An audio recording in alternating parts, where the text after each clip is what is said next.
Boa tarde, estamos começando mais um programa Médico da Família. Hoje, 1º de fevereiro, quarta-feira, vamos iniciar este mês de fevereiro falando sobre o transtorno do déficit de atenção e hiperatividade, TDAH. Um problema enfrentado por muitas crianças em idade escolar e ainda pouco conhecido pelos pais e por muitos educadores.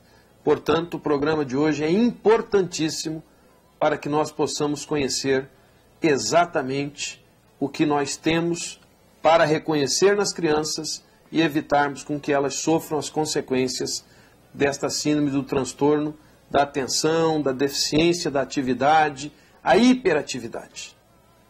Os abraços de hoje vão para Odete Tricânio Vante, moradora do edifício Ana Priscila. Ela é avó da nossa amiga Bruna Vante, que Deus possa realmente lhe abençoar, muitos e muitos anos de vida, que a senhora possa sempre ser essa pessoa maravilhosa para todos aqueles que o cercam. Também para Edemar Carneiro e seus familiares, moradores do bairro Jardim Samambaia. E para o Antônio Roberto Diniz Budib, morador do bairro Jardim Montevidéu. Distraídos, agitados, bagunceiros e desorganizados. É extensa a lista de adjetivos de conotação negativa usada para definir pessoas que apresentam diferentes comportamentos daqueles tidos como padrão. A hiperatividade é uma síndrome que acomete de 3 a 5% das crianças em idade escolar.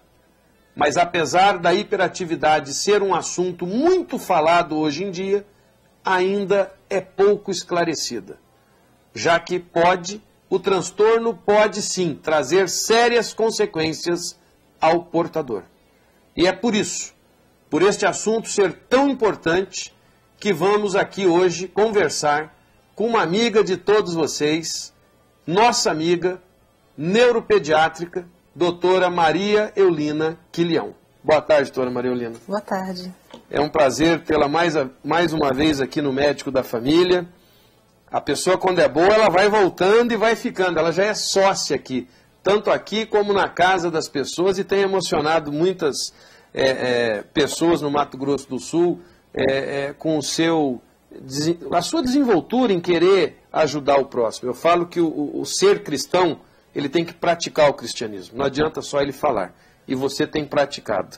Isso é muito bom para todos nós.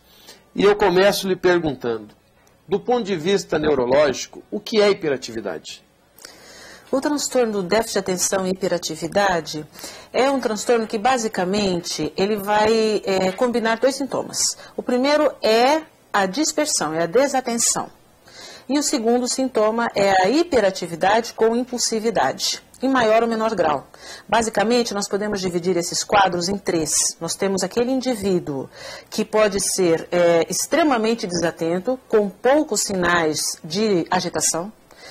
Esse é o mais comum e é o mais difícil de fazer o diagnóstico, porque ele quase não incomoda, né?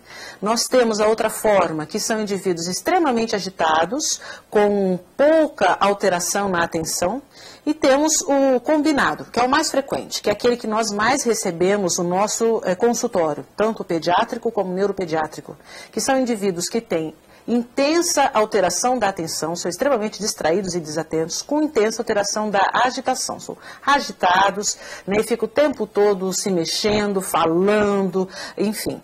Esses são aqueles que mais chegam no nosso consultório. Agora, é importante a gente ressaltar que esses sintomas, eles primeiro precisam aparecer desde sempre.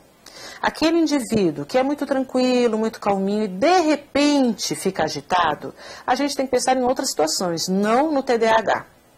Aquele indivíduo que era tranquilo e de repente fica agitado, você tem que pensar, por exemplo, se não é uma questão dentro da casa. A gente tem que ver como é que está o ambiente familiar desse indivíduo, não é?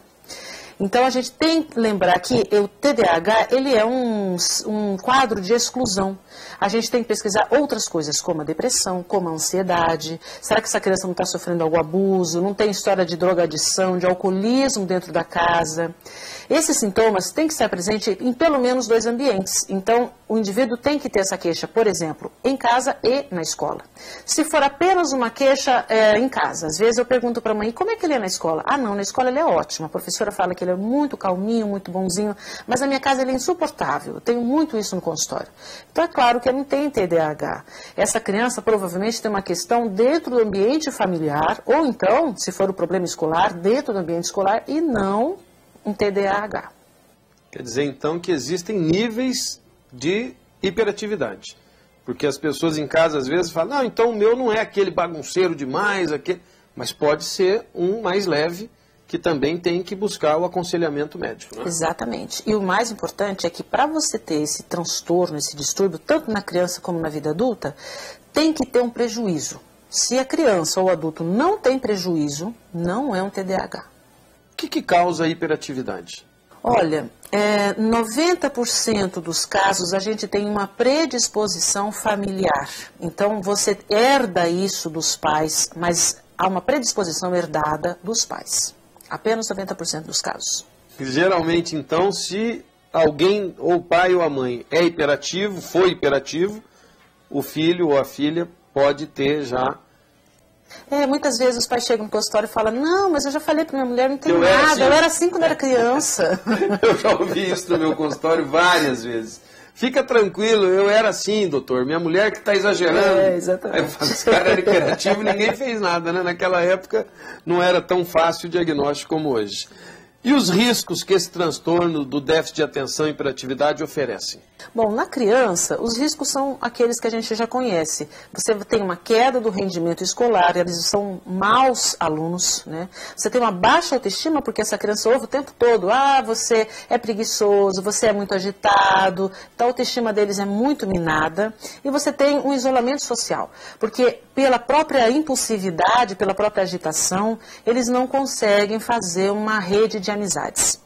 Agora, do ponto de vista adulto, né, algumas pesquisas estão apontando que esses adultos que têm de transtorno do déficit de atenção e hiperatividade que não foram adequadamente tratados na infância, eles vão evoluir para um alto índice de acidentes, porque eles são impetuosos, eles têm dificuldade realmente, eles se expõem muito e acabam se machucando realmente. Alto índice de acidentes, isolamento social, alto índice de divórcio, alto índice de desemprego, alcoolismo, drogadição e com inclusive altas taxas aí de suicídio. Então a coisa começa a ser grave realmente. Por isso que é importante firmar um diagnóstico e buscar o aconselhamento médico. Esse diagnóstico, como que ele é feito? É através da mãe, do pai que chegam e falam, meu filho tem hiperatividade, doutora, trata? Simplesmente isso? Não. O diagnóstico, ele é um diagnóstico de exclusão, porque, na verdade, é uma doença rara, não é algo comum, não é tão frequente como a gente ouve dos pais ou da escola, que encaminham muito para a gente. Então, é um diagnóstico de exclusão. Nós temos que ter um eletroencefalograma e uma ressonância ou uma tomografia normais, isso é obrigatório. E há uma escala que a gente pode avaliar e incluir aí um indivíduo, que os psicólogos e neurologistas colocam. Quer dizer, então, que o neuro... ele vai solicitar um eletro, uma ressonância, para ter a certeza de que não tem nada, e aí sim, através da exclusão, fecha o diagnóstico de hiperatividade. Exatamente. Doutora Mariolina, a hiperatividade pode manifestar até a fase adulta? Essa resposta a senhora vai nos dar logo após os nossos comerciais. É rapidinho, já voltamos. Parente ou com um amigo... que tem o filho com hiperatividade, porque eu sei até de brigas familiares por conta disso, de amizades que se acabaram, de compadres que deixaram de se falar porque chamou a atenção do filho e assim por diante. Qual é o posicionamento correto de quem está em volta dessa criança hiperativa? Então, na verdade, eu achei esse tema extremamente oportuno. Estou feliz de estar aqui falando com vocês, porque é importante desmistificar tudo isso. Como lidar com essa pessoa? É simplesmente o conhecimento. É saber que existe, que é a minoria dos casos, mas existe, né? Então o TDAH é uma doença real, ela sim tem tratamento e inclusive existe na Associação Brasileira de TDAH um site, é o www.tdah.org.br. Qual que é a intenção?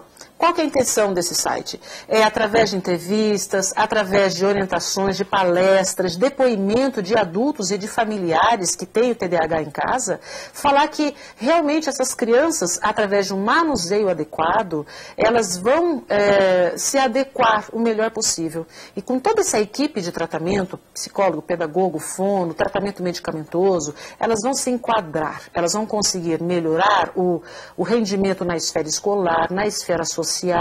A família vai compreender que aquilo não é uma doença grave, interminável, que tem sim manuseio para essa criança, inclusive que o tratamento adequado vai impedir problemas futuros, porque muitas vezes os pais chegam desesperados no consultório falando, meu Deus, se agora com 5 anos eu não estou aguentando meu filho, imagina como for adolescente.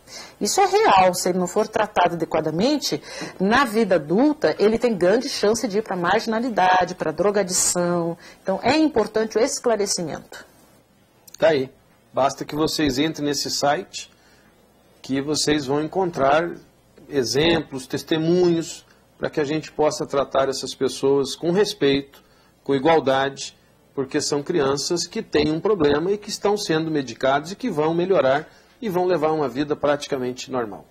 Doutora Mariolina, quero agradecer a sua presença, lhe desejar muito sucesso, que Deus continue abençoando sua família, seu esposo, seus filhos, sua mãe, seu pai, enfim, todas as pessoas que te cercam, porque você é uma pessoa iluminada. Continue assim. Eu disse a ela que a minha mãe, assistindo um programa que eu fiz com ela, se emocionou da forma como ela tratava aquele quadro que se apresentava, e eu acho que é por aí. Ser cristão é praticar o cristianismo. Parabéns, continue assim. Muito obrigada. E se você tem críticas, sugestões sobre este assunto ou outros, fale com a gente. O nosso e-mail é medicodafamilia@hotmail.com. Se preferir, envie uma carta para Rua Independência 260, Vila Santa Luísa, o CEP 79005-260. O nosso compromisso é e sempre será de fé e saúde. Hoje é dia da novena lá na Igreja da Perpétuo Socorro. Daqui a pouco estarei aí com vocês. A fé é o grande oxigênio da humanidade. Persista na fé, em qualquer igreja, em qualquer templo. Onde você encontrar Jesus, é ali que você deve praticar a sua fé. É importante. Daqui a pouco estarei aí no santuário. Reflexão do dia de hoje. Vamos para essa reflexão tão esperada por todos, que tem melhorado a vida das pessoas e que as pessoas me falam todos os dias que me encontro nos mais variados lugares, que a gente precisa realmente praticar o bem, e as reflexões têm levado as pessoas, pelo menos, a pensarem um pouquinho melhor nas suas vidas. Vamos a de hoje? As dificuldades são oportunidades de crescimento. Use-as como passos em direção ao sucesso. Muitas vezes você acredita que os espinhos estragam as flores, mas eu diria para você que os espinhos protegem a beleza das flores, o perfume das flores, e faz com que a gente aprecie cada vez mais tudo isso. É assim também na nossa vida.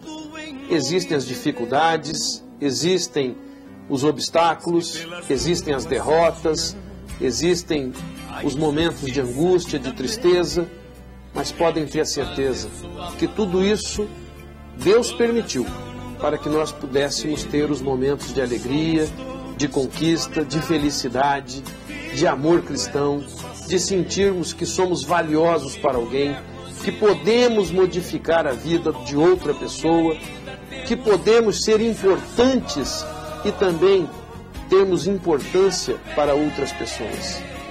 Mas é importante que você acredite nisso.